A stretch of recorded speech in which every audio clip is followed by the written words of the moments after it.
Hello, everyone. Today for science, we're going to continue reading the book about our environment and all the things you need to know. So this week, we're focusing on what we need for the environment and for ourselves to survive. So today, we're going to talk about air. So I have a few reading things, a video for you, and then a library book for you to read. All right. So here we go. Air. Like water, air is essential for living things, from humans to plants, fish, and insects. Air is a colorless and odorless mix of invisible gases. What is air? 78% is nitrogen, 21% oxygen, 1% other gases, including water, vapor, argon, and carbon dioxide, plus fine particles such as dust, pollen, and ash. Holding your breath. We need the oxygen in air to live. We can survive for 4 to 6 minutes without breathing, but after 3 minutes, our brain cells begin to stop functioning. The brain consumes more oxygen than any other organ. Some divers can hold their breath for several minutes underwater, but their bodies have adapted to allow them to do this without harm. They have more red blood cells and bigger lungs, and they take in extra oxygen before diving. The current world record for holding one's breath underwater is 24 minutes. That's a lot. Why do we need air? Humans, like all mammals, need to breathe in oxygen to turn the energy stored in our food into energy we can use to make our bodies work. The air we breathe in through our mouths and noses is carried to our lungs. There, the oxygen in the air is absorbed by our red blood cells and transported to all the cells of our bodies. Red blood cells carry carbon dioxide back to the lungs to be released when we exhale. Marine life. Marine mammals such as whales, seals, dolphins, and sea otters have respiratory systems similar to ours. They have to come to the surface of the water from time to time to breathe air. Fish, on the other hand, can breathe underwater. Instead of lungs, they have gills, which are thin tissues that extract oxygen from the water and circulate it in the blood. Green plants. Through photosynthesis, green plants transform the sunlight's energy into the sugar they need to grow. During this process, they absorb carbon dioxide from the air. After several chemical reactions take place, they release water and oxygen into the atmosphere. Without photosynthesis, there would be no green plants and little food or organic matter for other creatures to eat.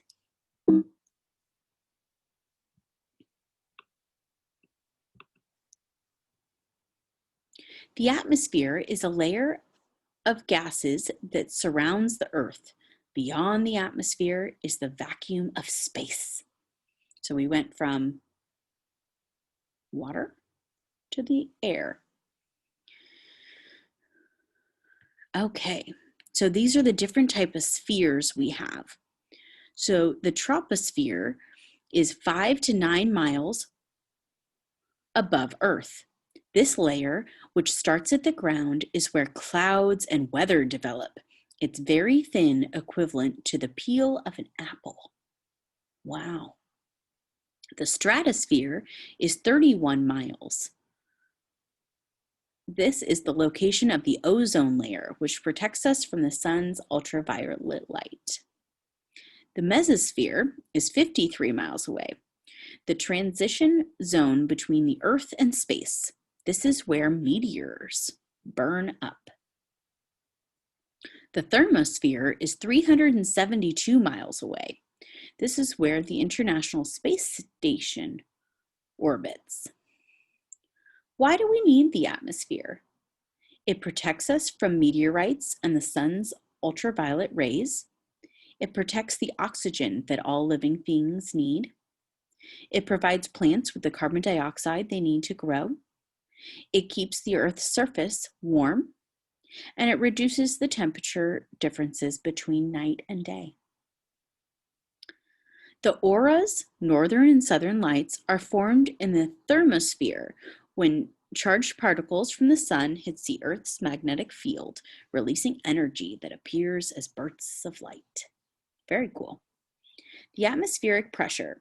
Gravity holds the atmosphere close to Earth, and the atmosphere puts weight on the surface of the planet and everything on it. This is called atmospheric pressure, and it's measured with the instrument called a barometer. As you climb higher in the atmosphere, the temperature cools and there is less air pressed down on you. The air pressure goes down. Meteorologists speak of low pressure when the air is cloudy or rainy. When the weather is dry, cloudless, and sunny, we are often in an area of high pressure. The higher the altitude, the less oxygen there is in the atmosphere, making it harder to breathe. Most mountaineers who climb the highest peak in the world, Mount Everest, which is 29,029 feet tall, bring their own oxygen bottles. All right, we're going to talk about the wind. What is wind? When the sun heats up on a mass of air, the air becomes lighter and rises. That creates an area of low pressure beneath it. Cool air, such as the air at high altitudes, is heavier and it sinks. It exerts more downward pressure, creating an area of high pressure. A difference in atmospheric pressure between two areas causes wind, as air always moves from high into the low pressure areas to balance out the pressure. We feel the moving air is wind. The greater the difference in temperature between the areas, the stronger the winds. Wind is also affected by the rotation of the planet, and landforms such as mountains and valleys can influence airflow and such regional winds and cause regional winds. The Mistral and the Tramontane are cold winds of the Mediterranean basin.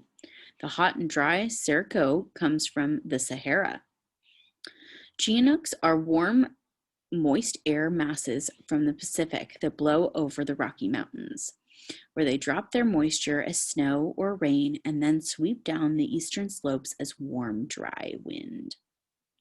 Monsoons bring warm, humid air to South Asia and cause heavy rains. Why is wind important? It oxygenates the oceans by stirring up the water's surface in waves.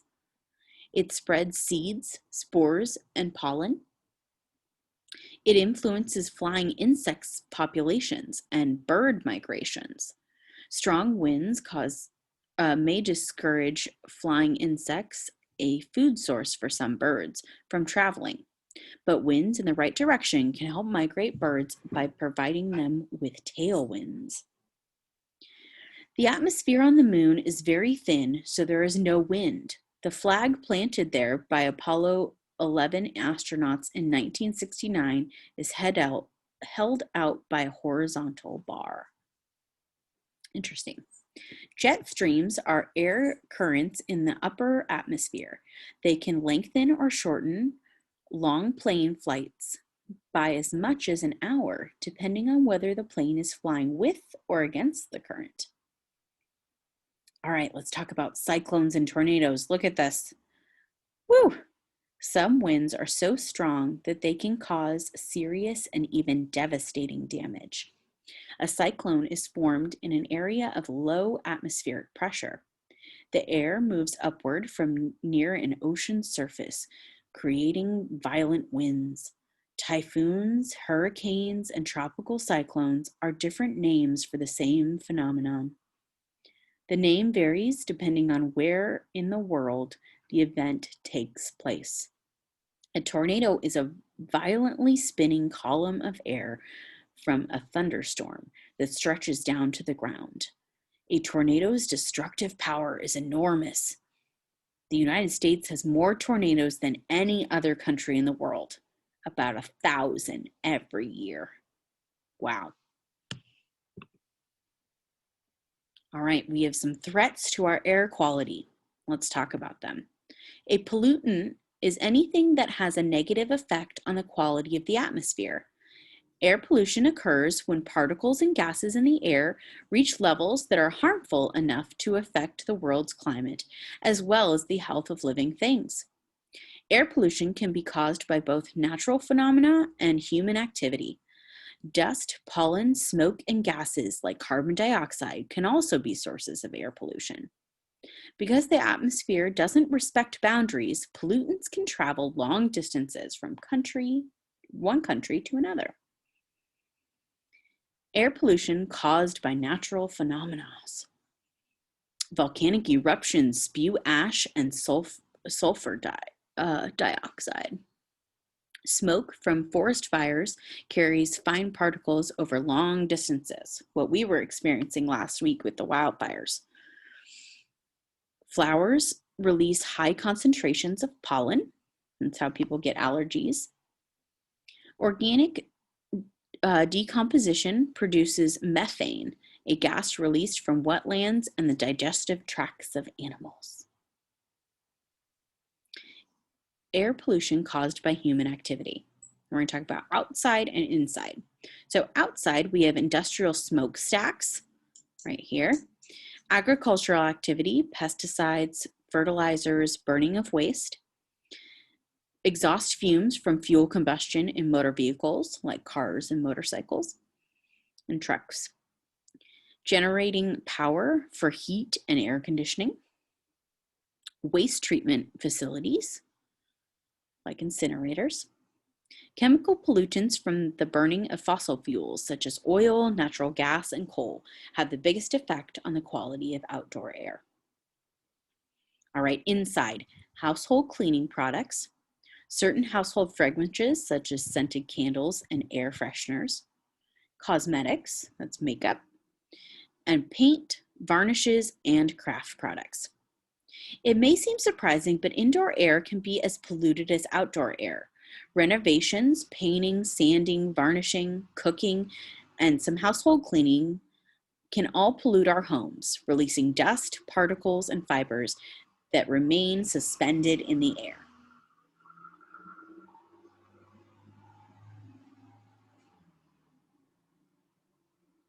That was a FedEx truck going by. All right, here we go. Dairy farms produce methane, a powerful greenhouse gas that is responsible for 25% of human-caused global warming.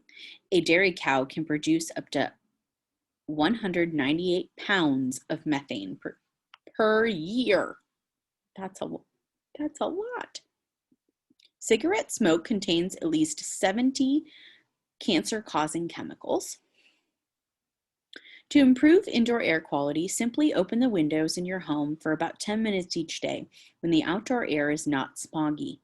Make sure your room is dust-free, and hanging laundry outside to dry will also help clean the air. All right, here's our last page. We're going to talk about the effects of air pollution.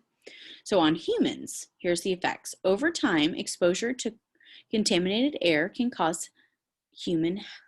affect human health. Pollution attacks the airway and lungs and can cause asthma, allergies, and respiratory diseases. It can also increase the risk of cancer. Pollution attacks the eyes and skin, resulting in conjunctivitis, skin disorders, and an increase in the risk of cancer. Pollution can affect the cardiovascular system.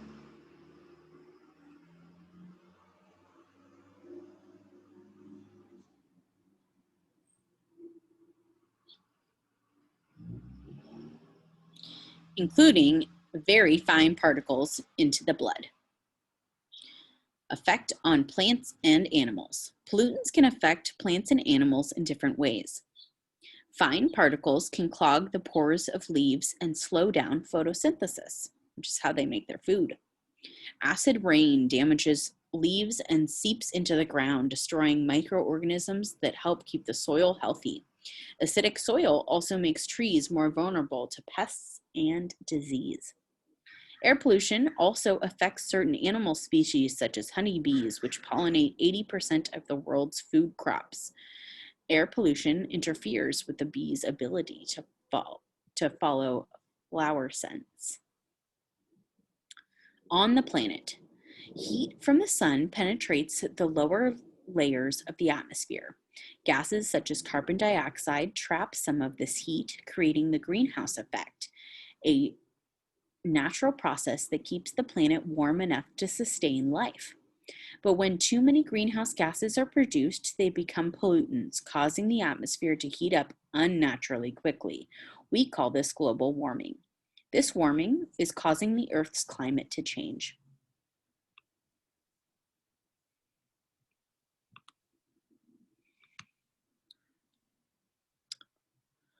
What about ozone?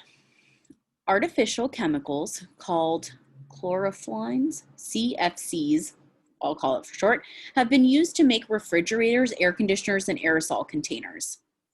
These chemicals floating into the upper atmosphere, where they helped create a hole in the ozone layer, which protects us from the sun's ultraviolet light. In 1987, some countries agreed to limit the use of CFCs. Without this joint action, the ozone hole would be much, much bigger today. Instead, it's expected to heal completely by 2060. Yay! All right, without the greenhouse effects, the air's surface temperature would be too cold for life as we know it.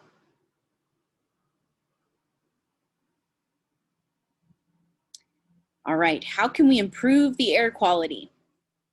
Around the world, cities and countries are taking measures to reduce carbon dioxide emissions and lessening the effect of global warming.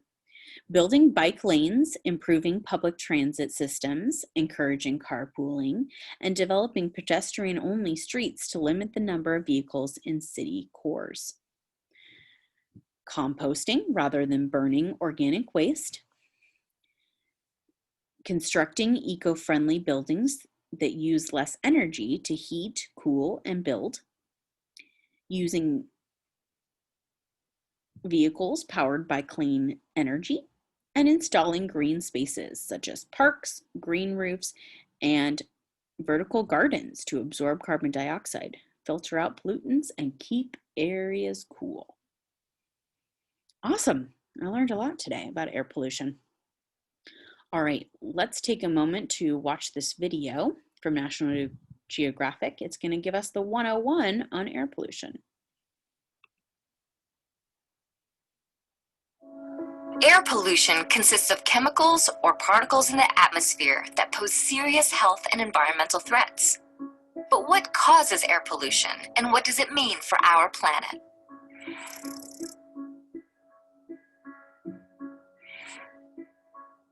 Some air pollution comes from natural sources like volcanic eruptions, wildfires, or allergens. But most air pollution results from human activities, such as energy use and agriculture. There are different types of human-made air pollution.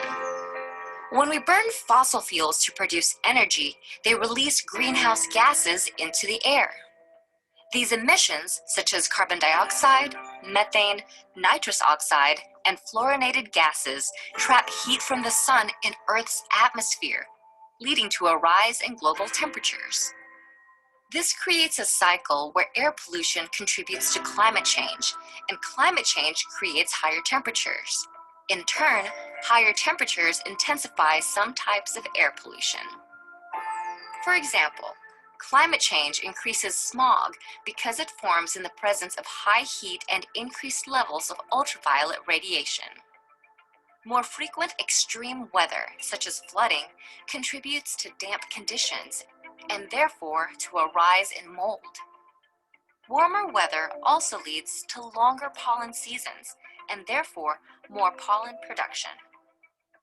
Smog is a type of air pollution that reduces visibility and has serious health effects. Smog can be divided into two categories: sulfurous and photochemical. Sulfurous smog is made up of chemical compounds called sulfur oxides. It occurs when burning sulfur-bearing fossil fuels such as coal. Photochemical smog, also called ground-level ozone, is a result of the reaction between sunlight, nitrogen oxides, and volatile organic compounds. Nitrogen oxides come from car exhaust, coal power plants, and factory emissions. Volatile organic compounds are released from gasoline, paints, and many cleaning solvents. Smog not only creates a brown haze that reduces visibility, but also harms plants, irritates the eyes, and causes respiratory distress. Another category of air pollution is toxic pollutants.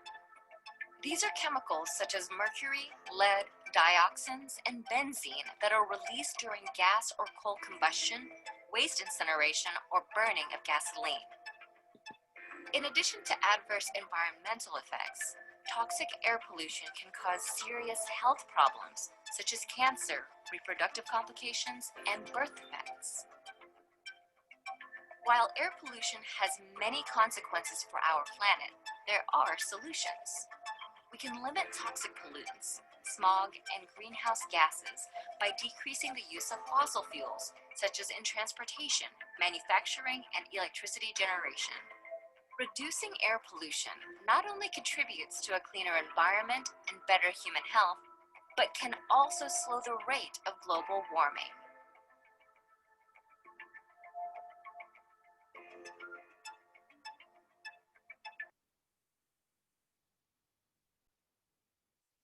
All right, so I wanted to show you the reading activity for you for after this lesson. So it is down here in your My Library books. So here's your lesson you're doing for reading and literacy today. And then this Air Pollution Stinks is the book you're going to read down here. Once you click on it, no, it won't let me show you because I'm logged into too many things. But anyway, enjoy the reading, and I hope you enjoyed that. I will record a few things for tomorrow so that they're ready to go for you.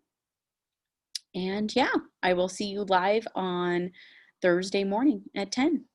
Talk then. Bye.